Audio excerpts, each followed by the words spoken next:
일단 우리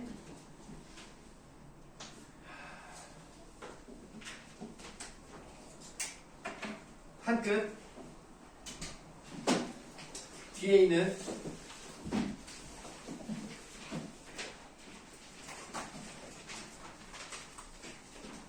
스마트폰부터 해보도록 합시다.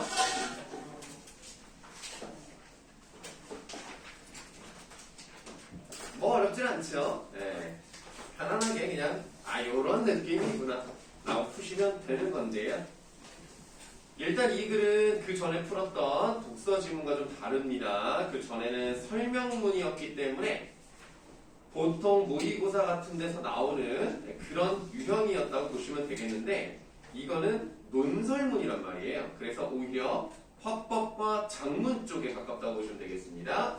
여러분 모의고사 보시면 1번에서 10번에 해당하는 거, 거기가 화작이거든요. 3월달에 공식적으로 시험을 보게 되시면 1번부터 10번까지 해당하는 것 중에서 어떤 설득을 하는 글을 써보려고 해, 이런 식으로 해서 어떤 것들이 반영이 되었는가, 어떤 자료를 썼는가, 이런 것들을 맞추는 문제가 있을 겁니다. 자, 그러면 설득하는 글이라는 건데요. 설득하는 글이라는 당연히 주장과 근거가 있어야 되겠고요. 우리는 이 글에 대해서 무조건적으로 받아들이면 안 되는 겁니다. 왜냐하면 이것도 결국 개인의 생각이기 때문에 이 사람의 근거가 정확한지, 주장이 타당한지, 그리고 이 사람이 제시하는 어떤 문제 해결 방법이 실현 가능성이 있는지, 이런 것들을 좀 꼼꼼히 따져보면서 받아들일 건 받아들이고 비판할 건 비판하는 그런 태도가 필요하겠다. 그래서 과연 여러분들, 나름 여러분들 스마트폰에 대해서는 좀 정말 일상에서 없으면 안 되는 그런 필수품이잖아요. 스마트폰 없이 여러분들이 생활한다? 하루만 하지 말라 그래도 굉장히 힘들걸요. 꼭 게임을 하지 않더라도 이제 DM을 보내거나 카톡을 하거나 아니면은 유튜브를 봐야 된다든가 인스타를 해야 된다든가 정말 24시간 동안 하지 못한다. 정말 힘들 거예요. 그러면 여러분들도 어느 정도는 심하진 않아도 어느 정도의 중독성은 좀 많이 경험해보지 않았나 이렇게 생각합니다. 과연 여기 나오는 해결 방법이 여러분들에게 와닿는지 한번 보도록 하겠습니다. 자, 우선은 맨 처음에 소제목이 하나 나왔어요. 스마트폰의 두 얼굴이라고 되어 있는데 그 두 얼굴에다가 밑줄 한번 쳐보시고요. 그럼 스마트폰이 얼굴이 두 개다. 설마 듀얼 폴더 이런 걸 얘기하는 건 아니겠죠. 이거는 바로 읽어보시면 아시겠습니다. 뭐에 대한 얘기다. 스마트폰에 좋은 점과 나쁜 점이 있다는 얘기예요. 한마디로 양면성. 이런 양면성에 대해서 비유하는 표현이구나. 소제목에서부터 비유적인 표현이 사용됐구나. 그렇기 때문에 일단 오른쪽 1번 문제 2번은 답이 아니네요. 다음 문단으로 바로 가실게요. 요즘에서 꺽쇠 이렇게 해주시면 되겠죠. 요즘 지하철이나 버스, 길거리에서 귀에 이어폰을 꽂고 스마트폰에 몰두하고 있는 청소년들의 모습을 흔히 볼 수 있다. 심지어 스마트폰으로 게임을 하거나 누계 소통망, 이거 SNS입니다. 인스타나 페이스북 같은 건데요. 단체방에서 친구들과 대화를 하느라 밤을 새우는 학생들도 많다고 하네요. 하다 보시면 대단한 건 아닙니다. 초반이기 때문에 일상적으로 우리가 볼 수 있는 사례를 제시하고 있는 부분이다. 그런데 이 부분에 대해서는 우리가 저번 시간에 말씀을 드렸던 것처럼 아무래도 설명문이나 논설문 같은 경우는 재미가 없어. 재미가 없기 때문에 어떻게 해야 돼? 비교적 그래도 그나마 재미있는 요소들을 앞에 좀 집어넣어줘야 읽을 수 있다. 바로 이렇게 일상적인 사례를 제시함으로써 독자의 흥미를 유발하는 모습을 볼 수가 있겠죠. 그래서 1번 문제 1번도 답이 아닙니다. 자, 그러면 남문단을 보실 건데요. 남문단의 대중매체 학자들의 네이버를 하세요. 대중매체 학자들이니까 이 분야에 대해서 전문가라고 말할 수 있지 않겠습니까? 또는 다르게 말하면 권위가 있는 사람이다라고 말할 수 있겠죠? 대중매체 학자들은 스마트폰이 역사를 통틀어 가장 짧은 기간에 우리의 일상을 장악한 도구라고 말하고 있는데요. 스마트폰이 처음 등장할 때만 해도 밑줄? 많은 전문가는 휴대전화의 기능이 대폭 갈아진 스마트폰으로 인해 일상생활이 편리해질 것을 예측을 했습니다. 대단한 건 아니야. 그러나 이런 전문가들의 견해를 갖다 썼어요. 뭐라 그래요? 인용이라는 표현을 쓰는 거죠. 견해를 인용했다. 그러면 나름대로 이 사람들이 전문가고 권위 있는 사람이라면 이 사람들 얘기를 갖다 썼다는 건 어떤 점이 이렇게 말을 했다면 정말 이 글에 대해서는 좀 믿음이 가는구나, 신뢰성이 있구나, 뭐 이렇게 생각해 볼 수가 있는데, 자, 그는 그럴 것이 스마트폰은 언제 어디서나 인터넷에 연결할 수 있어 어떤 제약도 없이 자신이 원하는 정보를 쉽고 빠르게 얻을 수 있기 때문입니다. 전문가들의 그런 호언장담은 틀리지 않았어요. 남문단 맞죠? 남문단을 관련해서 1번 문제 다시 한번 보시면 보기 5번에 전문가의 말 일단 나왔죠? 근데 아직은 공신력 있는 기관의 자료는 나오지 않았거든요. 공신력이라고 하면 쉽게 말해서 그냥 직접적인 뜻을 말씀을 드리면 공공인 거죠. 개인적인 것이 아니라 누가 보더라도 공적으로 인정할 만한 믿음을 주는 력, 힘이라는 거야. 그러니까 어떤 유명 기관, 정부 기관, 이 분야의 전문 기관 이런 것들이 나오면 일단 보기 5번은 맞다고 볼 수 있는 거죠. 그러나 아직은 나오지 않았습니다. 자, 그러면 다음 문단 보시겠어요? 네, 그러나 그 편리함의 이변에는 예기치 못한 문제가 숨어있다. 그것은 바로 청소년들이 엄청난 위력을 가진 스마트폰에 과도하게 의존하게 되었다는 점인데요. 그렇다면 요즘 학생들이 어느 정도로 스마트폰을 사용하고 있는지, 어느 정도의 문제인지, 어떻게 해결해야 되는지에 대해서 본론에 나오게 되겠죠. 자, 본론 소제목 나왔습니다. 스마트폰 중독 위험에 노출된 청소년들이라고 했는데요. 바로 여기 청소년들이라는 영향을 받는 대상이 나왔고요. 그리고 바로 이것이 학생들에게, 청소년들에게 큰 문제로 다가오기 때문에 4번 문제 답이 바로 여기 있는 거죠. 청소년들이 스마트폰 중독에 노출되어 있다. 이렇게 4번의 답을 써놓으시면 되겠습니다. 네, 그럼 우리가 왜 학생들은 중독이 잘 될까? 이걸 한번 봐야 된다는 거예요. 그래서 가문단 요즘 입학 선물이나 생일 선물로 청소년들이 선호하는 것 중에 하나가 최신형 스마트폰이라고 합니다. 와, 근데 진짜 보급형도 물론 있습니다. 보급형도 뭐 30만원대, 40만원대 이 정도니까 사실 그렇게 싼 건 아니에요. 근데 좀 나름 요즘 최신폰, 특히 이제 얼마 전에 나왔던 게 갤럭시 S24인가요? 그거 무슨 뭐 AI 어쩌고 블라블라 해가지고 한 140만원 정도 할걸요? 더 올라가는 경우도 있죠. 이제 그게 뭐 이제 급이 뭐 더 좋은 사양이면 올라가는데 너무 비싸. 140만 원이면 진짜 오징어 덮밥이 도대체 몇 개야? 160그릇은 되는 거 아닙니까? 그럼 매일매일 그거를 삼시세끼를 먹더라도요 5달 이상을 먹을 수 있는 진짜 대단한 금액이에요. 너무 비싸. 그래서 스마트폰이 물론 비쌀만 하지, 내가 컴퓨터 한 대를 들고 다니는 값이니까 그럴 수 있지. 너무 비싸. 그래서 여러분들 물론 좋은 핸드폰을 가지면 좋을 수 있지만 너무 비싼 거 가지고 다니지 마세요. 왜냐면 보험도 들어야 돼. 왜 고장나면 어떡할 거야? 고쳐야 될 거 아니야. 액정 한번 나가는데 또 뭐 10얼마, 20얼마 들지 않습니까? 내가 뭐 갤럭시가 아니라서 얼마인지 모르겠지만 어쨌든 너무 비싸니까 그냥 여러분들 때는 그냥 보급형 정도 들고 다녀도 내가 볼 때는 괜찮다. 선생님 핸드폰은 메모리라고 하나요? 6기가밖에 안 돼요. 그다음에 용량이죠, 용량이 200이랬나? 126밖에 안 돼요. 그럼 잘 써. 나 핸드폰 20만원짜리야. 20만원도 안 돼, 사실. 19만 얼마였단 말이야. 잘 쓰고 있습니다. 네. 그러니까 여러분 너무 욕심내지 마시고 그냥 적정한 선에서 그냥 만족하면 나중에 돈 벌면 비싼 거 사세요. 네. 자, 어쨌든 여러분들 여기 보세요. 아니나 다를까 청소년 10명 중 8명. 와, 80%야. 그 다음에 스마트폰 평균 이용 시간이 얼마야? 하루에 2시간 36분. 평균이 이렇다는 얘기는 2시간 쓰는 사람이 있으면 4시간 쓰는 사람, 3시간 쓰는 사람 있다는 얘기 아닙니까? 그래서 하루 3시간 이상 스마트폰 사용한다는 청소년 얼마나 돼? 36%. 3분의 1이 넘어요.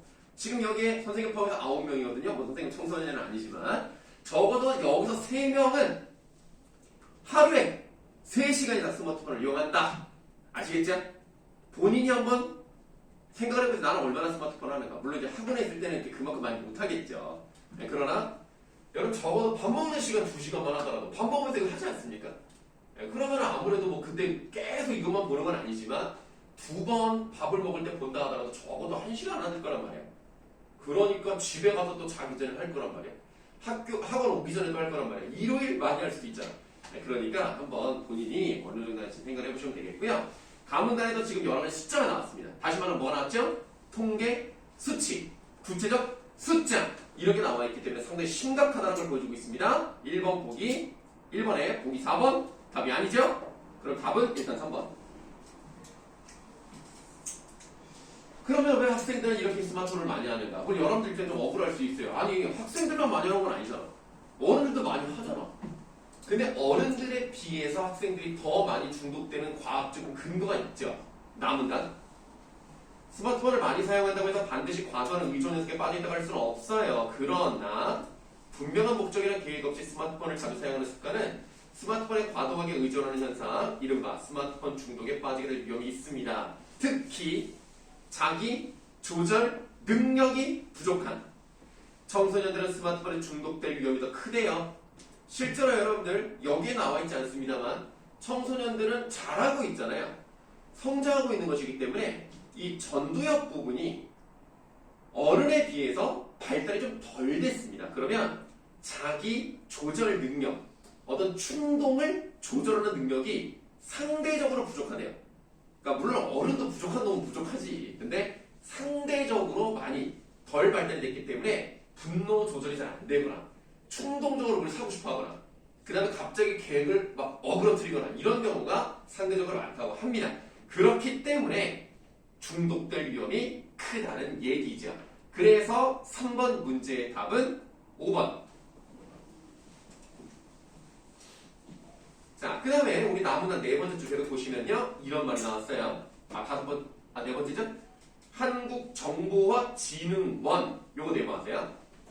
이게 바로 뭡니까? 정보통신과 관련된 정부기관이니까 믿을 수 있는 공신력 있는 기관이죠. 이거의 내용을 조사 자료를 가지고 왔기 때문에 뭐 2.1, 11.4, 4.0 뭐 이런 식으로 숫자가 나왔어요. 네, 그렇기 때문에 1번에다 확실히 3번이라는 거 알 수가 있겠죠. 자, 바로 2번 문제 가시겠습니다. 이와 같은 글은 설득하는 글이기 때문에 이 사람의 주관적인 생각이 많이 나타날 수 있습니다. 그러므로 기억 들어가야 되겠죠? 따져가면서 읽어야 되겠고요. 니은처럼 공감하면서 읽으시면 안 돼요. 공감은 문학작품 같은 거 읽을 때, 그럴 때 하는 거고요. 설명하는 글은 비판하면서 읽을 때 공감하면 안 되죠. 비판이 안 되죠. 니은은 들어가면 안 되겠습니다. 다음 디귿, 주관적으로 해석하면 안 되겠죠. 일단 답은 3번. 네, 혹시라도 방법이 부족하다면 이런 것도 생각을 해보면 되겠습니다. 다음 쪽 넘어가시겠습니다. 다음 쪽으로 넘어가시면 168쪽에 가문단부터 라문단까지 스마트폰 중독이 왜 위험한지에 대한 이야기를 하고 있는데요. 이 글은 상당히 깔끔합니다. 무슨 말이냐면 첫 번째 문단에서 먼저 보이시죠? 먼저에다 동그라미 하세요. 그 다음에 둘째 동그라미, 셋째 마지막 다 동그라미 해놓으세요. 그러면 이 사람이 일단은 4개로 나눠서 이야기를 하겠구나. 그리고 먼저 뭐부터 얘기할 것인가, 마지막에 뭘 이야기할 것인가, 이게 나옴으로써 우리는 어느 정도 이 글의 구조를 파악하면서 갈 수 있다는 얘기입니다. 이런 것들을 뭐라고 하느냐, 순서를 나타내는, 자, 그 다음에 두 글자가 남아있는데요. 여러분들 요즘은 내비게이션이 워낙 발달돼 있잖아요. 아마 내 생각에 내비게이션이 없는 차량은 전체 한 2%? 1, 2%? 아마 웬만한 차에는 다 내비게이션이 뭐 내장돼 있든지 다 따로 달든지 이럴 거라고 생각합니다. 아니면 핸드폰이라도 내비게이션을 이렇게 켜서 가는 경우도 있죠. 선생님 내비게이션이 있는데 워낙 옛날 거여가지고 정말 모르는 길을 갈 때는 그냥 네이버 지도 켜거든요. 그러면 내비게이션이 있기 때문에 우리가 따로 표지판 같은 걸 안 봐도 돼요. 근데 옛날 사람들은 내비게이션이 없잖아. 지도를 펼치고 갔어요. 옛날에 우리 엄마가 그랬다고. 그 다음에 표지판을 보자. 표지판을 보면 아, 어디로 가는구나. 뭐 앞에 뭐가 있구나. 뭐 어떤 위험 구간이구나. 알 수 있죠. 바로 그래서도 얘네들은 순서를 나타내는 뭔가 알려주는 정보야. 그래서 얘네들 뭐라 그러나? 표지라고 하는 알아두시면 도움이 될 거예요. 표지. 자, 그럼 첫 번째 문단 한번 읽어보도록 합시다. 스마트폰에 중독되면 공부나 일에 집중할 수가 없어요. 솔직히 당연한 얘기죠. 뭐 솔직히 여기 없어도 우리도 다 그렇게 생각합니다. 너무 스마트폰을 많이 하게 되면 공부 못하죠. 그런데 왜 공부에 집중할 수 없는가에 대해서 근거를 들어야 되지 않습니까? 그 근거가 기억에 나와요. 어떤 일을 몰두하면 두뇌 작업 기억은 가득 차버린다. 작은 따옴표 돼 있잖아요. 중요한 거란 얘기죠. 살짝 밑줄에 놓으세요. 작업 기억이 가득 차요. 그렇게 되면 어떻게 되느냐? 다음 줄. 주의가 분산되고요. 능률이 떨어지고요. 그 다음 줄. 학업 성적도 떨어진다. 스마트폰을 하는 만큼 공부를 많이 한다. 그러면 뭐 가능할 수도 있겠습니다. 그러면 안 떨어질 수도 있겠죠. 그러나 그러기는 어렵죠. 그래서 작업 기억이 가득 차면 이런 문제점이 있을 수 있겠구나. 오케이. 그러면 3번 문제 1번은 맞죠? 다음 남은단 둘째. 스마트폰 중독은 금단 현상, 강박 증세, 충동 조절 능력 저하, 우울 등과 같은 신경정신과적 증상. 뭐 좀 약간 새로운 말이 나왔으니까 뭐 신경정신과적 증상에 밑줄 좀 해놓을게요. 금단 현상은 많이 들어봤죠? 예를 들면 여러분 부모님 중에서 뭐 담배를 피시는 분이 계실지 모르겠습니다만 담배 끊기가 진짜 어렵다고 합니다. 뭐 선생님은 담배를 안 피워서 잘 모르겠는데 담배 끊기가 어려우니까 새 결심을 해도 뭐 결국 피고 막 그러잖아요. 그리고 되게 스트레스를 많이 받아요. 막 답답한 거야. 막 손이 막 벌벌 떨리고 막 피고 싶어. 막 어떨 때 막 볼펜을 빨고 막 그러더라고. 그런 게 바로 금단 현상이죠. 이런 것들이 스마트폰 중독에도 적용이 된다는 겁니다. 여러분들 갑자기 스마트폰 못하게 한다. 막 안절부절 못하고 막 어떡하지 막 손이 막 간지럽고 막 하고 싶다. 막 이런 생각 들 수 있다는 거죠. 금단 현상 이거 깨기가 굉장히 어렵습니다. 그래서 여러분들 스마트폰을 하지 말아라 이런 건 아니지만 여러분들 절대 해서는 안 되는 거. 학생 때는 당연히 안 되지만 성인이 되어서도요. 담배만큼은 절대로 하지 마세요. 네. 차라리 술을 먹어. 담배는 좋은 게 하나도 없어요. 여러분들 생각을 해봐. 스마트폰을 이틀 동안 아예 안 한다고 생각해봐. 힘들지 않을까? 담배를 끊는다고 생각해봐. 힘들지 않겠냐? 절대 담배는 시작도 하지 마세요. 그냥 아예 하지 마. 알겠지? 술은 좋은 점도 있어. 그러니까 조절이 될 때까지만 먹으면 돼. 네, 그걸 알겠죠? 담배는 절대 하지 마시고 스마트폰은 중독되지 않도록 조심하시면 됩니다. 쓰지 말라고 할 수는 없으니까. 완전히 이런 신경정신과적 증상을 동반할 수 있습니다. 자, 그래서 니은에 그런 말이 나왔죠? 뭐 금단 현상 나와 있고요. 두 줄 내려가서 또한 부터 읽겠습니다. 또한 스마트폰에 중독되면 기분과 사고 기능 등을 조절하게 하는 신경 전달 물질인 세로토닌의 분비가 줄어드는데 요런 단어 처음 봤잖아. 세로토닌 세모에. 그럼 조절할 수 있게 하는 물질이 줄어들면 조절이 안 되겠죠. 그러니까 감정 조절 어렵죠? 충동적으로 변할 수 있죠? 우울증 생길 수 있습니다. 우울증이 오늘 우울해 이게 아니라 거의 죽고 싶을 정도로 사람의 기운이 없는 걸 말합니다. 조울증 또는 우울증 이런 거 조심해야 되겠는데요. 일단 우리가 나무다를 읽었으니까 니은이랑 관련해서 3번 문제 2번도 맞는 것이다 라고 볼 수 있겠습니다. 자, 다음 문단 보시겠습니다. 스마트폰 중독은 신체 건강에 악영향을 끼친다. 작은 화면을 오래 보면 눈이 피로해지고 목이나 손목, 척추 등에 이상이 온다는 것은 너무나 많이 알려진 상식이라 더 설명할 필요도 없죠. 이외에도 스마트폰 중독은 두통, 두뇌 기능 저하, 수면장애 및 만성 피로 등이 원인이 될 수 있습니다. 여러분들 아마 여기 있는 8명의 학생 중에서 내가 볼 때는 7명 이상 분명히 자기 전에 30분 넘게 핸드폰 보고 잘걸? 안 그런 사람 있습니까? 나는 없다고 생각합니다. 그러니까 30분이면 다행이야. 1시간을 넘기고 2시간까지 하는 사람도 있어요. 이러면 안 돼, 진짜. 그 왜 그러냐면 당연히 수면이 줄어드니까 수면의 질도 안 좋아질 뿐더러 당연히 피곤하겠죠. 그것뿐만 아니라 뇌파에 영향을 줘요. 그래서 보통 불 끄고 하잖아. 자는 척하고 불 끄고 그 다음에 부모님 모르는 시간에 그냥 하잖아. 차라리 핸드폰을 하고 싶으면 불을 켜고 해. 알겠어? 불 켜고 하면 그나마 눈의 피로와 뇌파에 좀 더 영향을 덜 미칩니다. 아시겠죠? 밝을 때 스마트폰을 보는 거랑 어두울 때 보는 것도 달라요. 그러니까 차라리 허락을 받고 30분만 더 하다 잘게요. 이러고 불을 끄고 이제 완전히 자야지. 안 그러면 잠을 잘 못 자요, 여러분들. 아니, 선생님 저는 뭐 금방 잠드는데요? 수면의 질이 떨어집니다. 그래서 선생님도 그게 노력하고 있어요. 어두운 데 스마트폰을 누워서 이렇게 본다? 이거 이제 안 합니다. 불 켜고 합니다. 그리고 오래 안 해요. 진짜 길어야 1시간. 짧으면 30분. 나도 하루를 마무리할 때 인스타를 꼭 보고 자야지. 안 그러면 뭔가 하루가 마무리가 되지 않는 느낌이야. 꼭 인스타 봐야 돼. 안 그러면 힘들거든. 삶이 그런 재미라도 있어요. 뭐 어쨌든 그래도 불 켜고 하세요. 자, 그럼 우리가 3번 문제. 보기 3번 보세요. 리을과 미음은 디귿의 사례이므로. 맞죠? 리을과 미음의 증상을 보인 사람은 스마트폰에 중독되지 않도록 유의해야 된다. 이거 틀렸잖아. 중독된 사람이 리을과 미음의 증상을 보이는 겁니다. 이미 중독됐어요. 답은 3번. 자, 그러면 바로 그냥 문제 1번 보시겠습니다. 적절하지 않은 걸 골라보라고 그랬어요. 이거는 뭐예요? 주관적인 의견을 제시하고 있는 논설문이죠. 설득하는 글입니다. 답은 2번. 다음 2번 문제.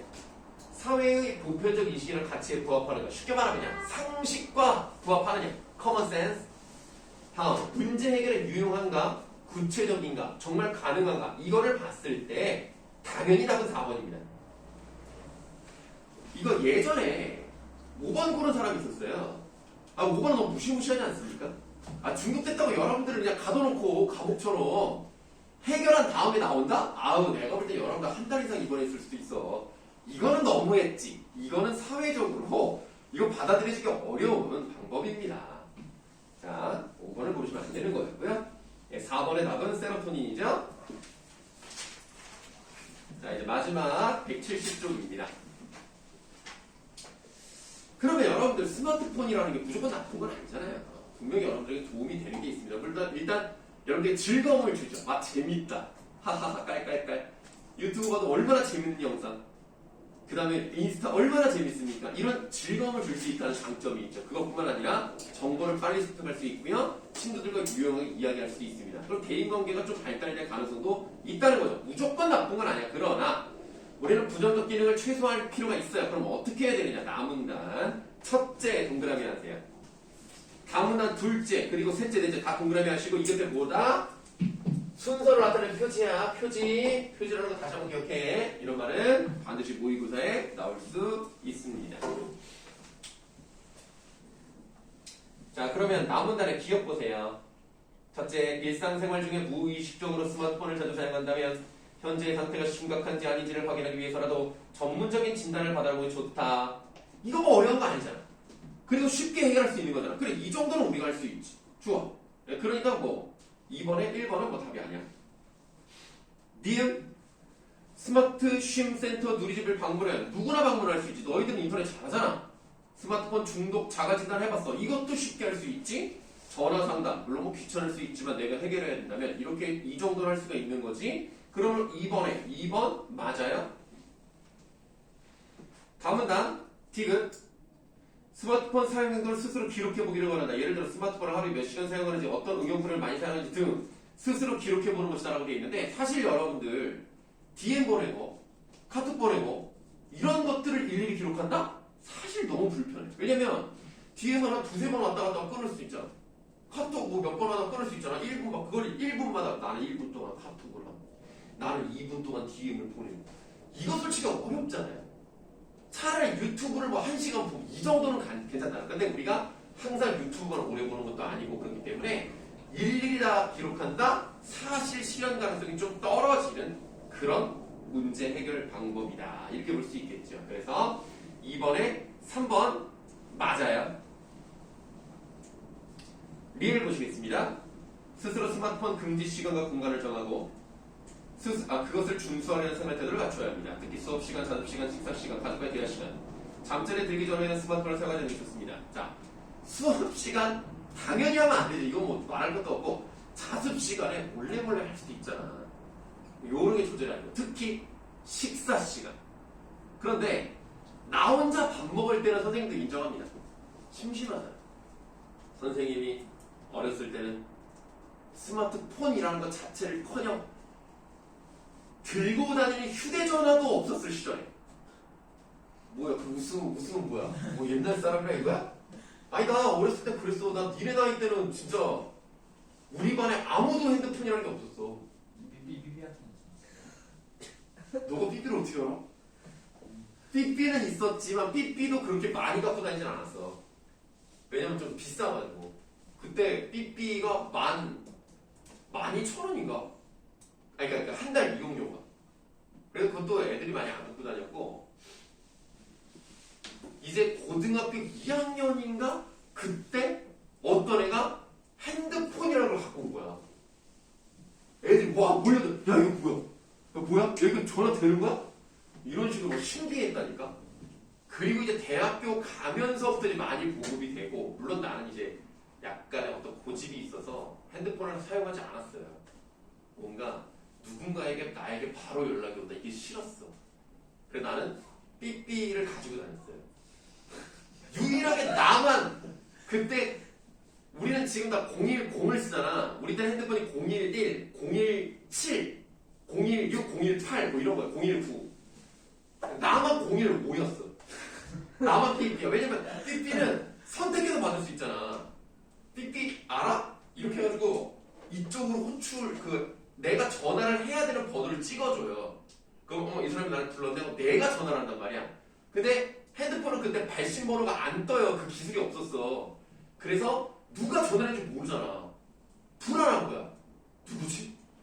왜 그러냐면 선생님이 약간 아싸기질도 있지만 학생회비를 안 내고 싶었어요.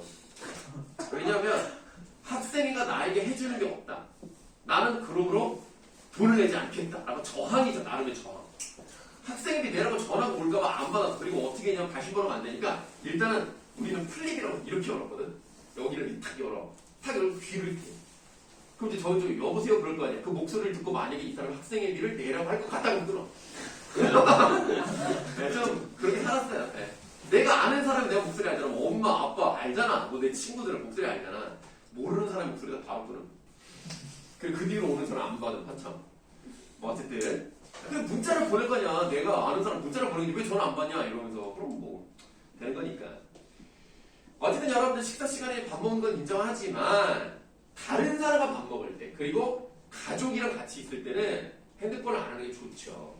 선생님도 아까도 말했지만 인스타를 참 좋아하긴 하는데 만약에 한 공간 안에 거실에 우리 아내랑 같이 있다고 핸드폰을 안 해요. 왜냐면 옆에 사람을 두고 핸드폰을 한다는 것은 그 사람에 대한 예의가 아니라고 생각을 해서 안 하고 있다가 화장실 갈 때 그때 막 야 빨리 준비해 딱 오면 딱 그래.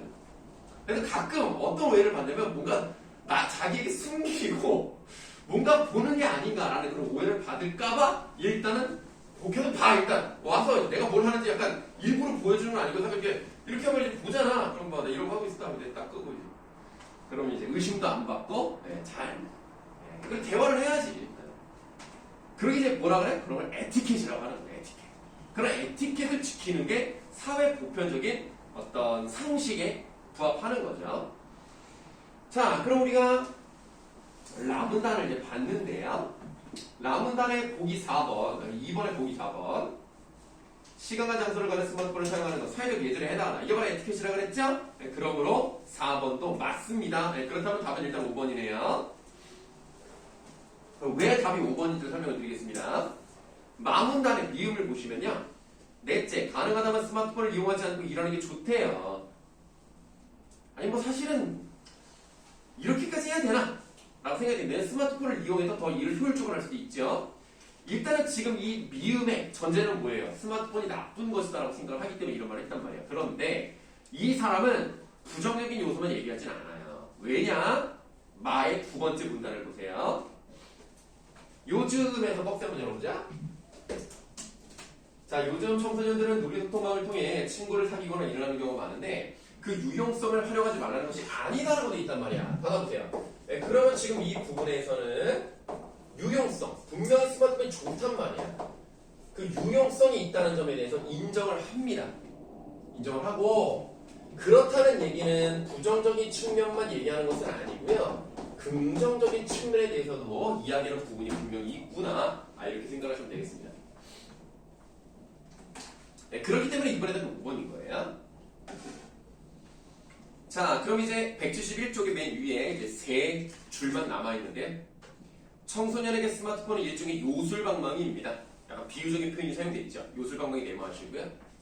일반적으로 설명하는 글이라던가 설득하는 글, 이런 글들은 보통 비유적 표현을 많이 쓰지 않습니다. 왜냐하면 비유적 표현이라는 것은 함축적 의미를 가지고 있기 때문에 사람마다 다르게 해석할 가능성이 있어요. 그러면 안 되거든요. 그러면 자기가 이 글을 쓴 목적을 제대로 이루지 못할 수가 있습니다. 그럼에도 불구하고 여기 한 번 정도, 아니 아까 양면서까지 2번 정도 비유적 표현을 썼는데요.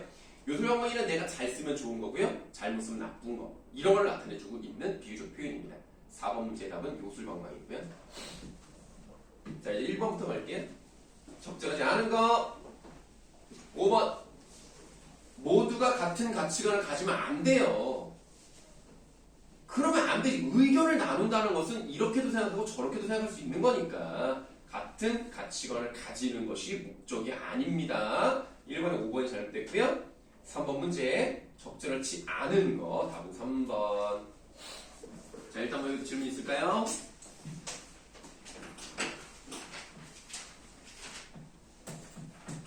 없으시면 앞으로 가셔서 첫사랑이랑 제망매가 하면 되죠.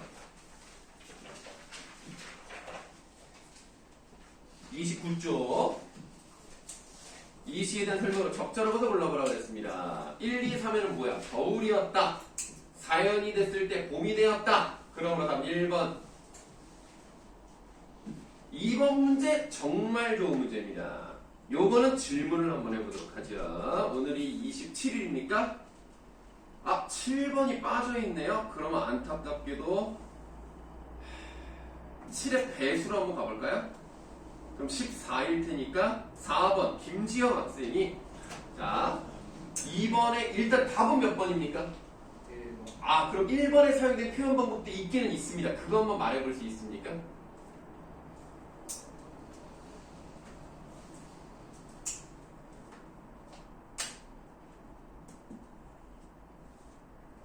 모르겠어요. 알겠습니다. 요거는 저쪽 반에서 답이 안 나왔어요. 좀 어려웠던 것 같아요. 신이나 삼어줄 걸이라는 것은 신발이나 만들어줄 걸이라는 뜻이거든요. 근데 그 신발이 어떤 신발이냐면 슬픈 사연이 들어있는 신발이라는 거죠. 그래서 사랑하는 사람이 죽었어요. 죽었고 차라리 그 전에 내 머리를 잘라서 그걸로 신발을 만드는데 도움이라도 줄 걸, 뭐 이런 내용이거든요. 그래서 어떤 신발인지에 대한 꾸며주는 부분이 뒤로 빠졌기 때문에 도치법이 사용이 됐습니다. 자, 그럼 2번에 사용된 표현 방법은 뭘까요? 이건 뭐 그냥 아무나 말씀하시면 되겠습니다. 좋아요. 서리법이 사용됐죠. 세상은 그 얼마나 아름다운가? 물어보는 방식이지만 그만큼 아름답다는 뜻입니다. 3번에는 뭐가 사용됐을까요? 일단은 거기에 옷같이라는 부분에서 지기법 사용됐고요. 하나 더 찾아봅시다. 은희법 사용됐죠. 내 마음은 호수요. A는 B다의 형태로 비유하고 있습니다. 다음 4번에서 번개와 같이 떨어지는 물방울이라고 되어 있기 때문에 일단 지기법 사용됐고요. 하나 더 찾아봅시다.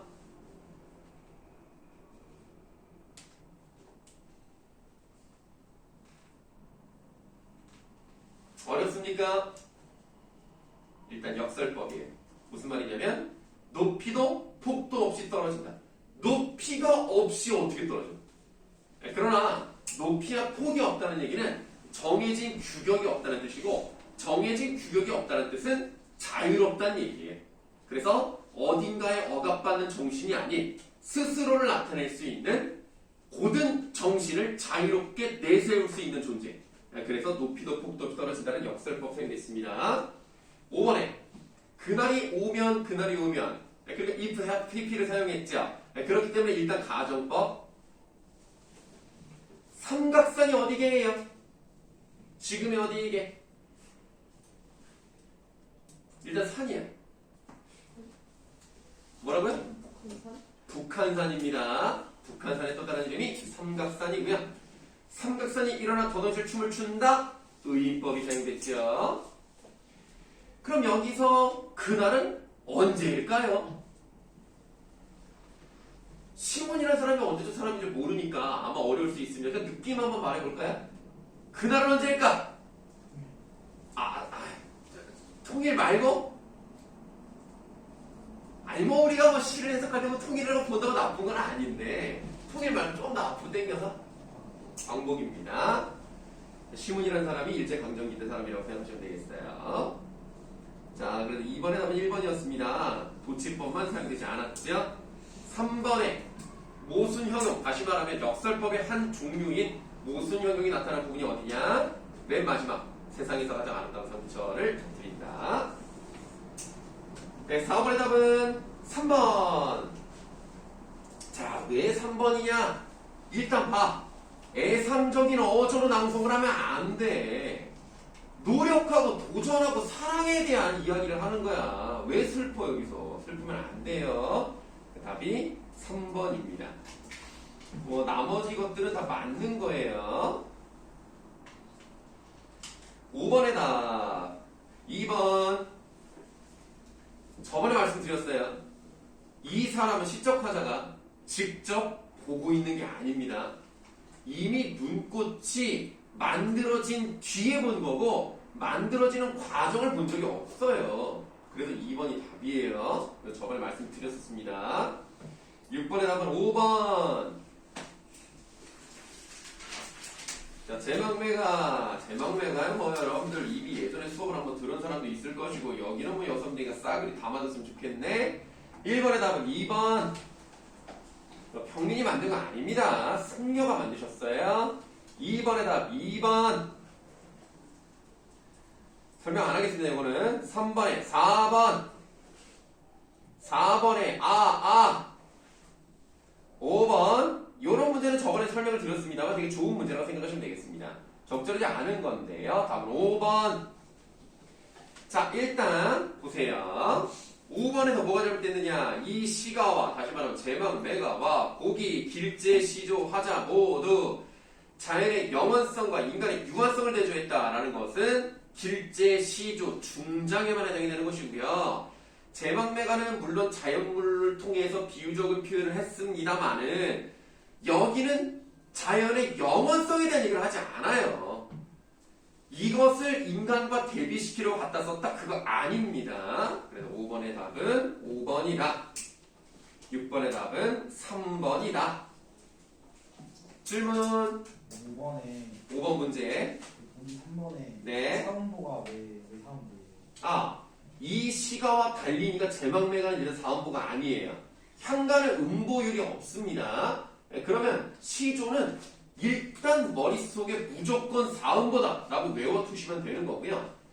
500년 도읍지를 필마로 돌아더니 이렇게 하나의 장을 4번 끌어서 읽거든요.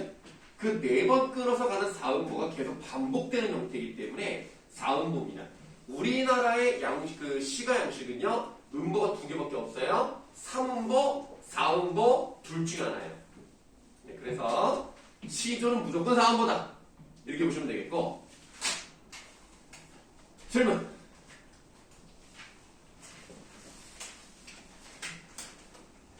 자, 그러면 부교재.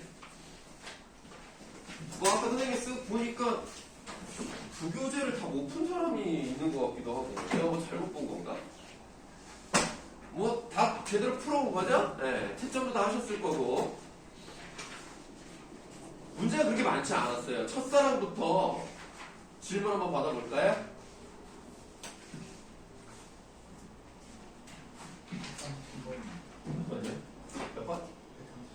33번 133번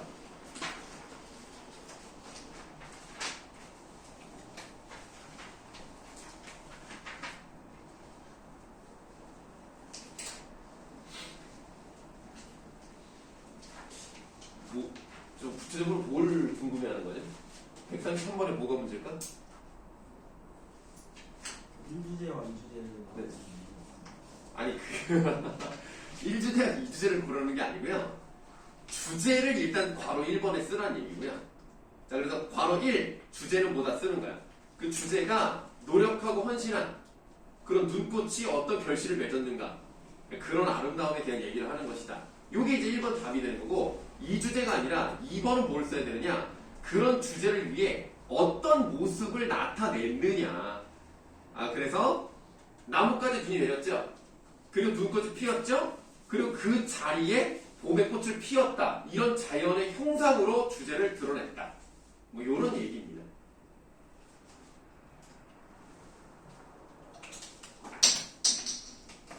이해되십니까? 다른 질문 하세요.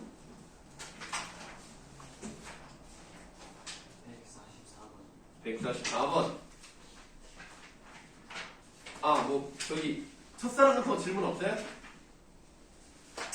그럼 144번. 요거는 일단 제막매가를 비롯해서 나머지 것들도 다 향가예요. 향가기 때문에 향가는 향찰이라는 글자로 만들어진 거거든요. 그래서 동그라미 가가 향찰, 요게 답이 되겠습니다. 그런데 이런 것들은 일단은 우리 글자는 아니에요. 우리 글자는 아니지만 한자라는 글자를 빌려서 한자를 쓴 게 아니라 그 한자의 음과 뜻을 빌려서 썼단 말이죠. 그래서 우리말 어순에 맞게 표현했다. 이런 게 우리 문학사에서 의의가 있다. 이렇게 말씀을 드리는 겁니다. 예를 들어서 우리 글자가 아직도 없다면 어쩌면 지금 미국의 영향이 크니까 이렇게 썼겠죠. 이렇게 썼을 거 아닙니까? 안녕. 이거 아무 뜻도 없잖아요. 그냥 빌려다가 우리말처럼 썼죠? 그런 것처럼 향찰도 한자 음과 뜻을 빌려가지고 우리말 어순에 맞게 표현했다는 것이 의의가 있다. 이렇게 보시면 되겠습니다. 자, 뭐 또 다른 질문 하세요? 145번이요. 네. 요거는 일단 답이 3번이라고 되어 있는데, 사구체 형가가 네 줄짜리니까 나에 해당하는 거거든요. 일단 이거는 저번에 수업을 하지 않았기 때문에 사구체 형가가 의식에서 불렀는지 아닌지에 대해서는 알 수가 없을 겁니다. 네, 그럼 일단은 요거는 사구체가 의식에 사용되기도 했고요, 팔구체가 사용되기도 하고 그랬습니다. 그러나 19체는 그런 게 없고요. 중요한 건 시조로 이어진 건 몇 구체다? 이건 19체다. 그러니까 제막매가가 3단 구성이란 말이에요. 4줄, 4줄, 2줄이란 말이죠. 이것이 시조에 영향을 미쳤다라는 것은 이제 저번에 설명을 드렸습니다. 그러므로 그것만 보더라도 3번이 잘못됐다라는 걸 알 수가 있죠. 혹시 뭐 몇 번 골랐어요? 4번. 8구체 향가에서는 구체적인 개인의 정서가 드러나 있다라고 되어 있는데, 요거는 뭐 안 했기 때문에 뭐 알 수가 없는 거죠. 그래서 구체적인 개인적 정서가 드러나 있는 것도 있고 아닌 것도 있는 건데, 그러니까 드러나 있는 것도 있기 때문에 4번은 그냥 맞다고 보시면 되겠습니다. 요거는 좀 알 수가 없는 거니까 그렇게 넘어가도록 하죠. 다른 질문? 151이요?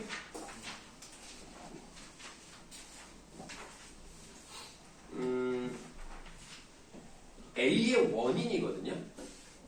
A가 떨어질 잎입니다. 이게 이제 죽은 누이를 의미한다면 왜 누이가 죽었느냐? 그게 바로 운명 때문에 그렇게 된 거죠. 그래서 이른 바람이 일단 첫 번째 답이 되는 겁니다. 이른 바람이 누이가 요절했다라는 것을 의미하니까요. 그래서 떨어진 잎, 죽었다 이렇게 보시면 되는 거고요. 유리창에 대해서는 우리가 따로 배우지 않았습니다만 이 유리창은 똑같이 아들이 죽었어요.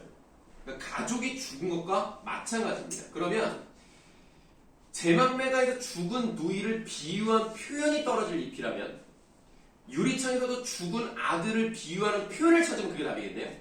그래서 뭐 이제 다 설명하기 좀 시간이 오래 걸리니까 우리가 그런 얘기 하잖아요.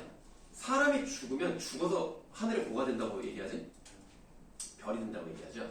니네 베스킨라빈스를 보시면 되게 잘 팔리는 아이스크림 중에 하나가 뭔지 알아? 엄마는 외계인이야. 왜 엄마는 외계인인지 알아? 엄마가 죽어서 별이 된 거거든.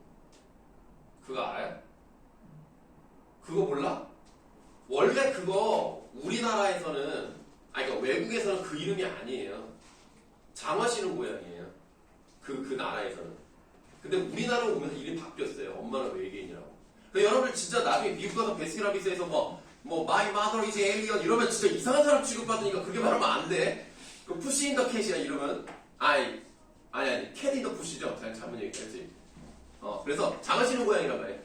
그래서 얘기 잘하셔야 돼. 안 이상한 사람 취급받으니까. 어쨌든 엄마는 외계인이라는 그 이름이 왜 붙었냐면 거기 보시면은 그 이렇게 해가지고 동그랗게 무슨 초코볼 같은 게 박혀 있잖아요. 그게 행성이고 그거를 광고를 할 때 엄마가 없어. 그러니까 아빠랑 애만 있단 말이야. 그래서 이제 엄마가 별이 됐다 이런 얘기를 하면서 그럼 우리 엄마는 외계인이야? 라고 한단 말이에요. 그 광고가. 그래서 이름이 엄마는 외계인입니다. 근데 우리는 일반적으로 사람이 죽었다가 별이 됐다 이렇게 표현한단 말이야. 그래서 일단 별 요게 하나 들어가고요. 그다음 또 뭐가 들어가야 되냐면 너는 그 맨 마지막에 니는이 너는이라는 거야. 이게 30년대 시라고 해가지고 약간 말투가 좀 달라요. 너는 산새처럼 날아갔거나 100% 산새는 맞죠. 별이랑 산새. 일단 두 가지만 쓰시면 됩니다. 다른 질문?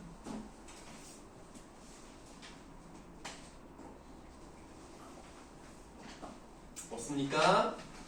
좋아요. 그러면 선생님이 지금 혹시 몇 분이에요? 그러면 쉬는 시간 갖고 오늘 진도 나가도록 하겠습니다.